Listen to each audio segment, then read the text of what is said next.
Hello বন্ধুরা, আসসালামু আলাইকুম। ওয়েলকাম টু চলো মিরাজ। বন্ধুরা, আজকে আমি তোমাদের সাথে শেয়ার করব ঢাকা টু কক্সবাজার সকল ট্রেনের সময়সূচি। ট্রেনগুলো কয়টায় ছাড়ে, কয়টায় পৌঁছায় এবং কী বারে বন্ধ থাকে, A to Z তোমাদের সাথে শেয়ার করার জন্য আজকের ভিডিওটি।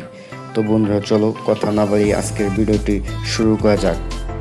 বন্ধুরা, বর্তমান সময় 2026 সাল।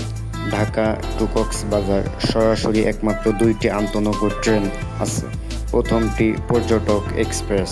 ট্রেনটি ঢাকা কমলাপুর রেল স্টেশন থেকে ছাড়ে সকাল 6টা 15 মিনিট, বিমানবন্দর থেকে ছাড়ে সকাল 6টা 43 মিনিট, চট্টগ্রাম থেকে ছাড়ে সকাল 11টা 40 মিনিট এবং কক্সবাজার গিয়ে পৌঁছায় দুপুর 2টা 40 মিনিট।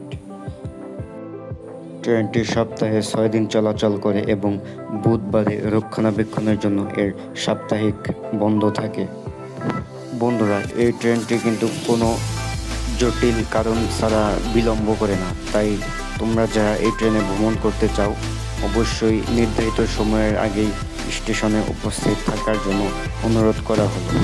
বন্ধুরা, 2 নম্বরে রয়েছে কক্সবাজার এক্সপ্রেস।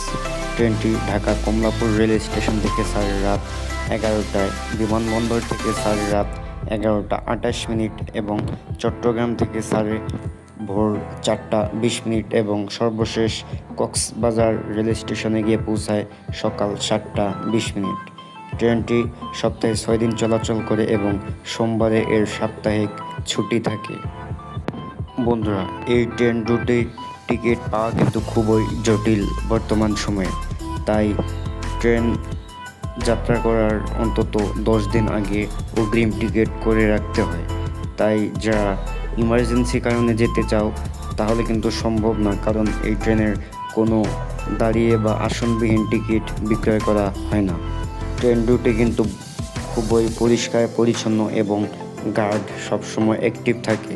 এই ট্রেনের ভেতরে কোনো বিশৃঙ্খলা করার মতো কোনো ওয়ে নাই। বন্ধুরা, আজকের ভিডিও এখানেই শেষ করছি। আর হ্যাঁ, যদি তোমাদের রেলের বিষয়ে কোনো তথ্য বা কোনো ট্রেনের সময়সূচি নিয়ে জানার থাকে অবশ্যই কমেন্ট করতে পারো। আমি মিরাজ শপথ করিতেছি, আমি চেষ্টা করব তোমাদের কমেন্ট অনুযায়ী ভিডিও তৈরি করা। তো যারা নতুন আসো ভিডিওটি লাইক করে দিও, কমেন্ট করবা তো অবশ্যই, আর নতুন হয়ে থাকলে সাবস্ক্রাইব করবা। আর যারা সাবস্ক্রাইব করেছো তাদেরকে অসংখ্য ধন্যবাদ। সবাই ভালো থাকো, সুস্থ থাকো। আল্লাহ হাফেজ।